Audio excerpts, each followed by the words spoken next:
네, 안녕하세요. 반갑습니다. 자, 오늘은 231페이지에 물권의 소멸을 보도록 하죠. 물권 소멸 사유로는 밑에 양가로 1에 보시면 목적물이 없어지면 여러분 물건이 불에 타 없어졌다. 그럼 소유권도 상실하게 되는 거죠. 그다음에 우리가 민법 총칙에서 안 배웠지만 양가로 2에 있는 소멸시효라는 게 있습니다. 소멸시효는 일정한 기간이 지나면 권리가 소멸되는 그런 제도를 소멸시효라고 그래요. 일정한 기간이 지나면 소멸하는 거. 뭐 특별한 의미는 없습니다. 그다음에 양가로 3번에 포기. 여러분 물건 쓰다가 재활용품이나 이런 거 버리잖아요. 헌옷 쓰다가 헌옷 뭐 재활용 거기다 버린다. 그게 포기입니다. 물건을 소유권을 포기하는 거죠. 그러면 주인 없는 물건이 되는 거예요. 넘기면 232페이지의 혼동, 이게 이제 중요합니다. 혼동은 갑이 소유권과 제한물권,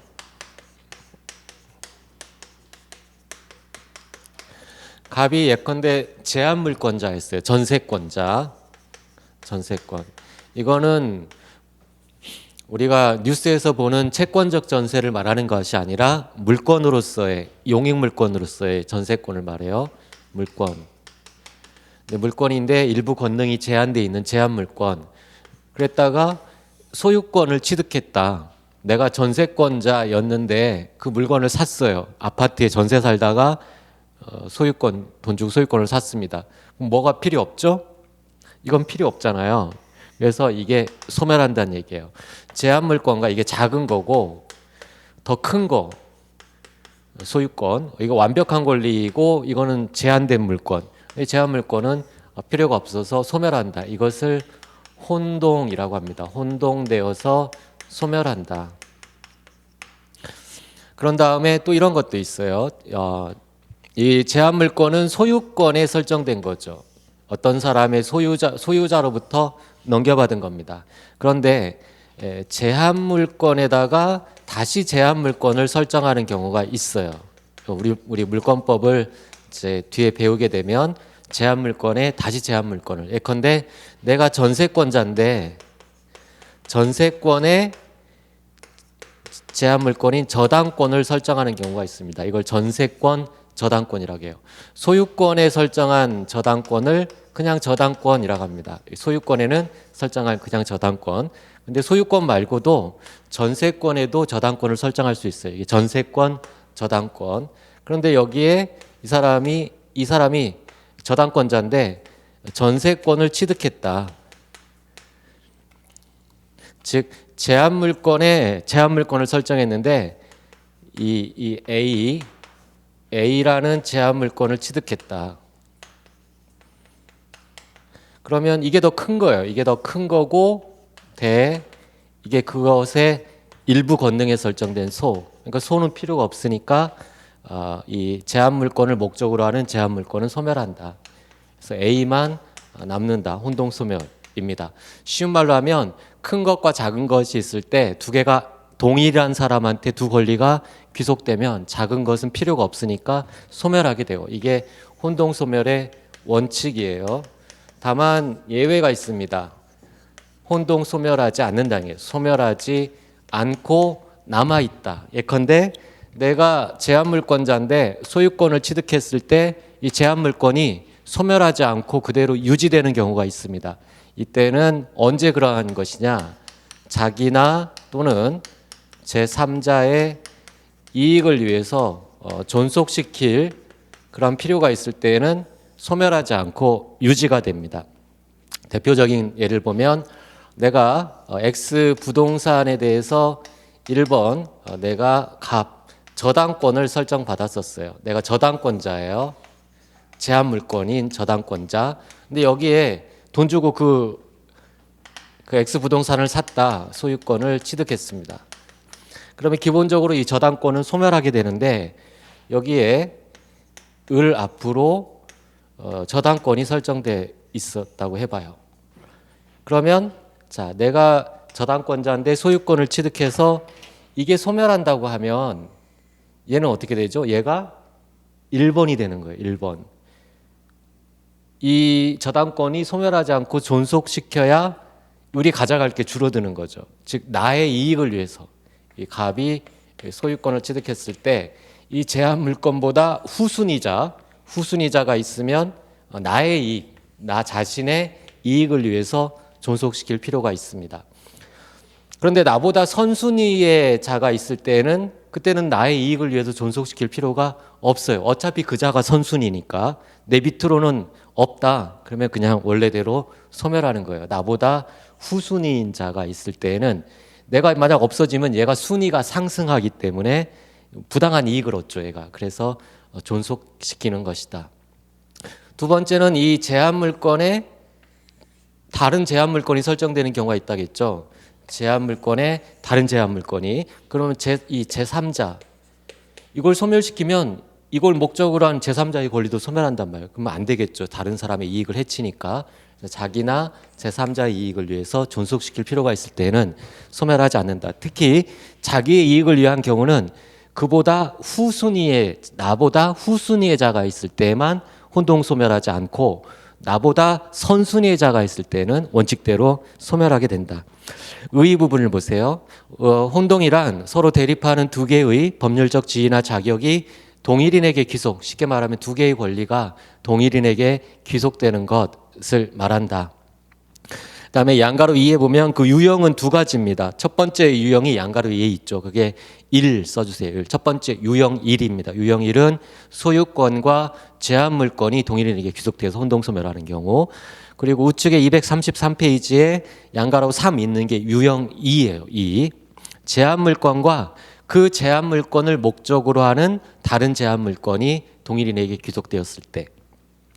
그래서 먼저 유형 1을 보시면 191조 동일한 물건에 대한 소유권과 다른 물건, 지상권 등이 동일한 사람에게 귀속되면 다른 물건, 여기서 말하는 다른 물건이 제한 물건이에요. 제한 물건은 소멸하는 게 원칙이다. 다만 예외에서 191조 단서에 그러나 그 제한 물건이 제3자의 권리의 목적이 된 때에는 소멸하지 않는다. 조문에는 제3자의 권리의 목적이 됐을 때만 소멸 예외다라고 돼 있지만 우리 판례가 여기 써놨죠. 자기 자신의 이익을 위해서도 소멸시키지 않을 그런 예외가 있을 때는 인정합니다. 그래서 밑에 기억해 보시면 그 제한 물건이 제3자의 권리의 목적인 게 전세권 저당권 또는 지상권 저당권이 대표적이에요. 지상권이나 전세권에는 저당권을 설정할 수 있어요. 우리가 일반적으로 알고 있는 저당권은 소유권에 설정한 건데 소유권 말고 제한 물건인 지상권 지역권에도 저당권을 설정할 수 있습니다. 그리고 니은에 보시면 예컨대 지상권에 대한 갑의 저당권보다 후순위의 저당권자 을이 있을 때는 선순위 저당권자인 갑이 지상권을 취득하더라도 혼동으로 소멸하지 않는다. 후순위 저당권자가 있을 때 거기에 밑줄 얘가 썩 그렇게 좋지는 않은데 첫째 줄에 그 후순위 자기보다 후순위자가 있을 때만 혼동 소멸의 예외라는 얘기예요. 자기보다 선순위가 있을 때는 원래대로 소멸하는 거예요. 그 다음에 우측에는 너무 과하고 양가로 3번에 유형 2를 봅시다. 제한물건과 그 제한물건을 목적으로 하는 다른 제한물건. 그래서 앞에 있는 제한물건이 더 큰 거고 뒤에 있는 건 거기에 일부 권능에 설정된 제한물건이니까 작은 겁니다. 그러면 어떤 게 소멸하게 되는 거예요? 작은 게 소멸하는 거예요. 큰 것과 작은 것이 합쳐졌을 때. 191조 전항의 규정, 즉 혼동소멸 규정은 소유권 이외의 물건 괄호하고 전세권이라고 되어 있는데 그냥 제한물건을 말하는 겁니다. 대표적인 제한물건인 전세권이니까 그렇게 썼을 뿐이에요. 제한물건과 그 제한물건을 목적으로 하는 다른 권리, 뭐 전세권에 설정된 저당권, 그걸 전세권 저당권, 또 뭐 지상권 저당권이라고 이야기합니다. 그 경우에 다른 권리, 작은 거 그것이 소멸하게 된다. 넘기면 역시 여기에도 혼동소멸의 예외가 있어요. 혼동된 권리, 즉 소멸이 지금 문제가 되고 있는 작은 권리, 이 작은 권리가 제3자의 권리의 목적, 거기에 밑줄, 제3자의 권리의 목적이 됐을 때 그때는 혼동소멸하지 않는다. 그리고 자기 자신의 이익을 위한 경우도 마찬가지입니다. 그 다음에 밑에 양가로 4에 혼동으로 소멸하지 않는 물권 중에 점유권의 밑줄. 점유권은 우리가 첫 시간에 물권, 지금 우리 물권법을 배우고 있는데, 물권법은 물권법 총론, 그리고 물권법 강론 이렇게 구성되어 있다라고 했죠. 그래서 물권법 총론에서는 우리가 물권 변동으로 주로 부동산 물권 변동이 중요하고 186조, 187조 법률 행위한 물권 변동은 등기를 해야 된다. 187조 법률 규정에 따른 물권 변동은 등기가 필요 없다. 이런 내용들을 중심으로 배웠고 지금 배우는 건 물권의 소멸, 그 중에서 혼동을 이제 배우고 있었던 거예요. 근데 물권법 강론에는 물권의 종류로는 본권과 점유권, 이 점유라는 사실 상태의 물권을 인정하는 게 점유권. 그걸 왜 그 사람이 권원이 있느냐, 그 권리를 행사할 만한 원인이 있느냐, 원인이 있어야만 인정되는 게 본권. 본권에는 가장 완벽한 권리인 소유권과 그리고 일부 권능만 인정되는 제한물권.